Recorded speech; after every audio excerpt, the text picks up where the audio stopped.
everyone, how are you? I hope you all are doing good, guys.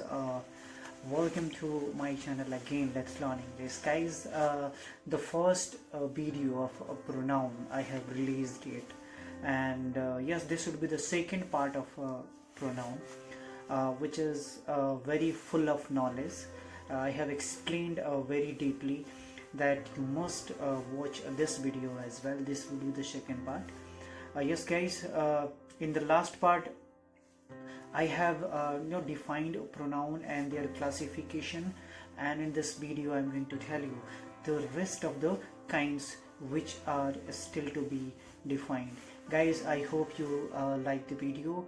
If you like it, please like and subscribe the channel. Stick with the video till the end. Thank you. तो चलिए अभी demonstrative pronoun के बारे में जानते हैं. What is demonstrative pronoun? Definition जान लेते हैं जी. A pronoun is a word which is used to demonstrate of a noun और अ प्रोनाउन. जब किसी नाउन या प्रोनाउन का प्रयोग किसी नाउन या प्रोनाउन को संकेत दिखाने के लिए होता है, तब उसे डिमॉन्स्ट्रेटिव प्रोनाउन कहेंगे. जैसे एग्जांपल समझ लेते हैं. This is a car, that is a laptop, these are cars, those are cylinders. Guys, this is a car. जैसे बोलेंगे this is a car, तो this जैसे इशारा करेंगे. अगर कोई सामान यहाँ रखा हो, जैसे मान लीजिए नज़दीक में हमारी कार खड़ी है, तो जब भी हम कहेंगे तो अब इशारा करेंगे this, यानी हम संकेत दे रहे हैं, इशारा कर रहे हैं कि this is a car. तो जो this होगा ना वो डिमॉन्स्ट्रेटिव प्रोनाउन.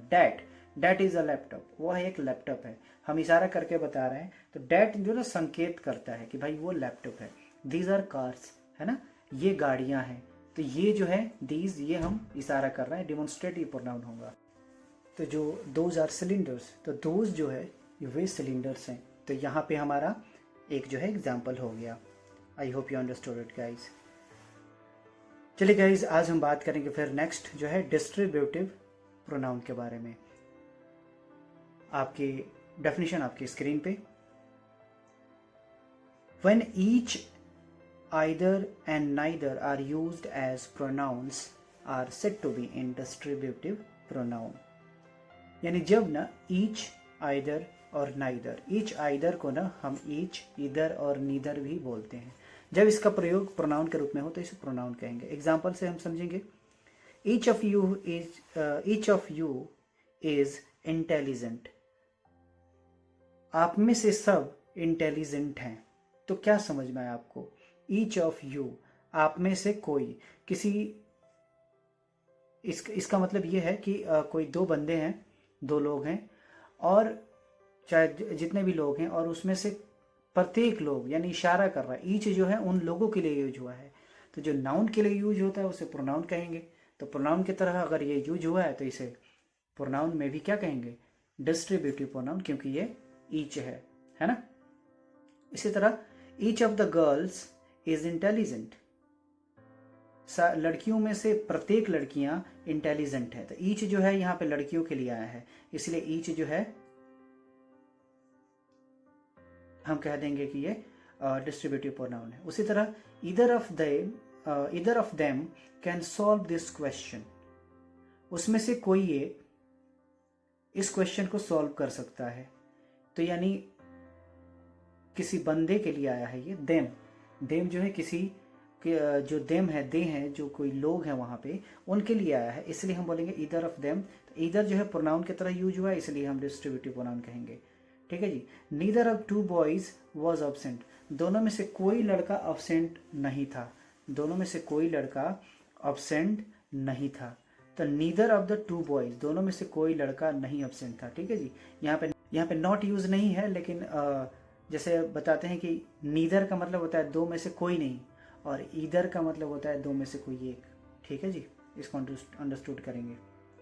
तो यहाँ पे नीदर जो है दो लड़कों के लिए आया है, इसलिए हम इसे डिस्ट्रीब्यूटिव प्रोनाउन के नाम से जानेंगे. I hope you understood it, guys. Okay guys, तो चलिए नेक्स्ट डेफिनेशन की तरफ बढ़ते हैं, और वो है इंडेफिनिट प्रोनाउन.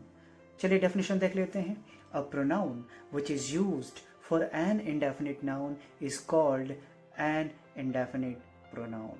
For example समझ लेते हैं. Someone has spoken about the poverty. यानी किसी ने गरीबी के बारे में बात की है। ये जो समवन है किसी ने, ये तो निश्चित नहीं है, ये किसी न किसी बंदे के लिए, नाउन के लिए ही आया है कि कोई लोग होंगे उनके लिए आया कि किसी ने गरीबी के बारे में बात नहीं की। इसलिए यहाँ पे समवन जो है ये निश्चित नहीं है, अनिश्चित है, इसलिए इसे अनिश्चित सर्वनाम यानी प्रोनाउन कहेंगे। नेक्स्ट एग्जाम्पल ले लेते हैं जी। Anybody can write this story, कोई ये स्टोरी लिख सकता है। तो जो एनीबडी है यह निश्चित नहीं है, कोई भी लिख सकता है, इसलिए ये इंडेफिनिट प्रोनाउन है क्योंकि निश्चित नहीं है और एनीबडी किसी नाउन के लिए ही आया है। सम आर बायस, कुछ लोग बायस हैं। बायस का मतलब होता है कि मान लीजिए दो टीमें खेल रही हैं तो आप एक तरफ से ज़्यादा ही सपोर्ट कर रहे हैं, है ना, उसे हम बायस बोलते हैं। यानी गलत सही भी नहीं देख रहे हैं, आप बायस हो रहे हैं।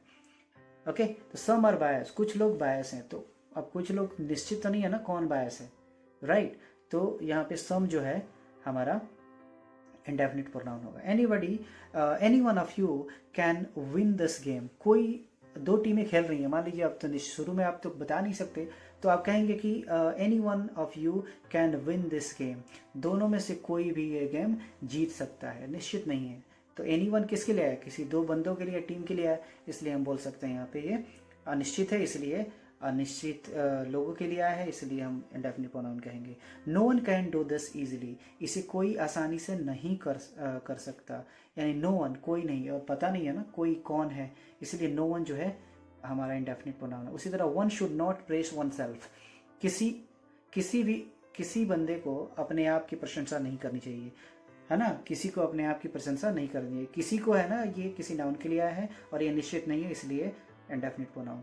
Non of them are intelligent, okay, उन लोगों में से कोई भी नहीं इंटेलिजेंट है, राइट। तो नॉन जो है पता नहीं है कि कौन कौन इंटेलिजेंट नहीं है, तो इसको हम बोल देंगे non indefinite pronoun. Nothing is impossible in the world, बहुत ज़्यादा यूज होने वाला सेंटेंस, यानी कुछ भी जो है इस दुनिया में इम्पॉसिबल यानी इम्पॉसिबल नहीं है। मतलब क्या होता है, ऐसा काम जो आप न कर सकें, ऐसा कुछ नहीं है, राइट। तो चलिए, नथिंग जो है, अब ये तो बता नहीं रहे कि क्या क्या चीज़ इम्पॉसिबल नहीं है, ये नथिंग बोल दिया, यानी ये निश्चित नहीं है, अनिश्चित है, इसलिए इंडेफिनिट प्रोनाउन के नाम से जानेंगे। ओके गाइस, रेसिप्रोकल प्रोनाउन की, what is reciprocal pronoun, definition जान लेंगे। Each other and one another are called reciprocal pronoun. Example से समझ लेंगे जी। जहाँ भी ईच अदर और वन अनदर आएगा उसे हम रेसिप्रोकल प्रोनाउन ही कहेंगे। एग्जाम्पल समझ लेते हैं। दे स्पीक ईच अदर, वो एक दूसरे से बात करते हैं। अब एक दूसरे जो आया है किसके लिए आया है, किसी बंदे के लिए आया होगा, राइट, किसी एक इंडिविजुअल के लिए आया होगा। इंडिविजुअल का मतलब जब भी मैं बोलूँ आप समझ जाना कोई ना कोई व्यक्ति है, राइट। इंडिविजुअल का मतलब कोई एक व्यक्ति, ये हमारा जो है वर्ड है, पर्सन मान लीजिए कोई एक पर्सन, आप समझ सकते हैं। तो ये किसी इंडिविजुअल के लिए आया है, right. They talk each other, okay, they speak one another, वे लोग एक दूसरे से बात करते हैं। तो जो वन अनदर या ईच अदर जहाँ आएगा आप समझ जाना ये प्रोनाउन है। और कौन सा प्रोनाउन है, रेसिप्रोकल प्रोनाउन। बड़ी आसान है, इसलिए जल्दी से आगे बढ़ते हैं इससे। नेक्स्ट जानते हैं इंटेरोगेटिव प्रोनाउन, जानते हैं जी। डेफिनेशन जान लेते हैं। A pronoun which is used in asking question is called an interrogative pronoun. जो वर्ड जो है, जो प्रोनाउन क्वेश्चन पूछने के लिए किया जाए उसे हम इंटेरोगेटिव प्रोनाउन कहेंगे। For example, how are you, आप कैसे हैं। तो किससे, हाउ किसके लिए यूज हो रहा है, किसी बंदे से सवाल पूछने के लिए हो रहा है, और हाउ जो है क्वेश्चन कर रहा है, इसलिए क्या बोलेंगे, हाउ आर यू। और हाउ आर यू किससे पूछ रहे हैं, किसी बंदे से पूछ रहे हैं, तो ये किसी बंदे के लिए आया है और क्वेश्चन कर रहा है, इसलिए हाउ आर यू। हाउ जो है यहाँ पे इंटेरोगेटिव प्रोनाउन होगा। हु आर यू, आप कौन है, किसी इंडिविजुअल को, इंडिविजुअल बताया मैंने, किसी व्यक्ति का जब बोलूँगा तो इंडिविजुअल हो जाएगा। किसी इंडिविजुअल के लिए जब प्रयोग होगा तो आप समझेंगे ये प्रोनाउन है, और प्रोनाउन क्या कर रहा है, क्वेश्चन कर रहा है, इसलिए हु आर यू, हु जो है इंटेरोगेटिव प्रोनाउन होगा। विच इज योर्स, आपका क्या है। अब विच जो है क्वेश्चन कर रहा है और किसी चीज़ के लिए कर रहा है। विच जो है हमेशा नॉन लिविंग थिंग्स यानी निर्जीव वस्तु के लिए यूज होता है।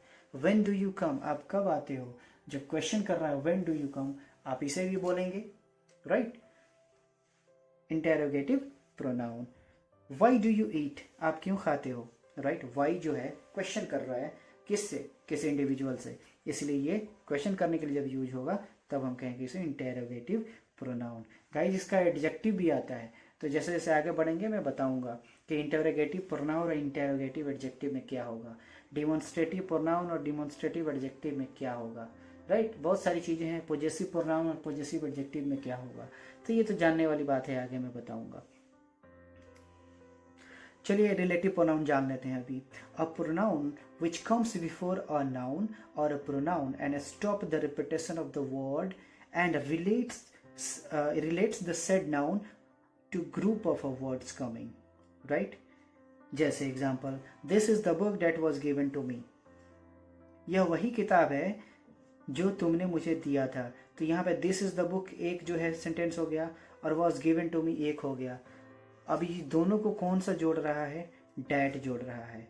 तो यानी प्रोनाउन जो है रिलेटिव प्रोनाउन वो जो है किसी नाउन और प्रोनाउन के पहले आता है और ये सेंटेंस को जोड़ता है, और जोड़ने के साथ साथ जो 2 बार नाउन आता है उस नाउन के रिपीटेशन को स्टॉप करता है, ठीक है जी। उसी तरह से बोल दिया this is the book that was given to me, यह वही किताब है जो आपने मुझे दिया था। अब this is the book that, यह वही किताब है। अब डेट के जगह हम बुक भी लिख सकते हैं, दिस इज द बुक, यह वही किताब है, the book was given to me, जो किताब मुझे दिया गया था, है ना। तो डेट के जगह नाउन आ सकता था, लेकिन नाउन को हटा के हमने क्या किया, डेट किया और दोनों सेंटेंस को जोड़ दिया। तो जब दोनों सेंटेंस को जोड़ दे और नाउन के जगह पे आके और 2 सेंटेंस को जोड़े, उसे हम रिलेटिव प्रोनाउन कहेंगे। जैसे फॉर एग्जांपल और लेते हैं जी, this is the girl who talk to chief minister, यह वही लड़की है जिसने चीफ मिनिस्टर से बात की थी, राइट गाइज। तो दिस इज द गर्ल्स, यह वही लड़की है, और टॉक टू चीफ मिनिस्टर है ना, जो लड़की से बात की। तो यहाँ पे जो है जो आ रहा है हु, ये नाउन के लिए आ रहा है और 2 सेंटेंस को जोड़ रहा है, ठीक है guys. Hope you understood it guys. Relative pronouns अगर रिलेटिव्स प्रोनाउन में अगर आपको समझने में अगर कोई दिक्कत होगी तो आप मुझे ज़रूर कमेंट करके बताएंगे, मैं दूसरे तरीके से बताने की कोशिश करूँगा। आज के लिए इतना ही। आप I hope you understood it very well. अगर इसमें कहीं भी दिक्कत आपको होती है तो एक बार दोबारा वीडियो देखें और अपने नोटबुक पे क्वेश्चन बनाएं कि क्या हमें पूछना है, और एक ही कमेंट में अपना सारा क्वेश्चन पूछ डालिए। मैं आपके कमेंट को पढ़ूंगा और अगर मुझे लगा कि इस पे वीडियो बना के आपको बताना चाहिए तो मैं बिल्कुल बताऊंगा। तो जिन्हें भी दिक्कत होती हैं प्लीज़ कमेंट और मैं उसका जवाब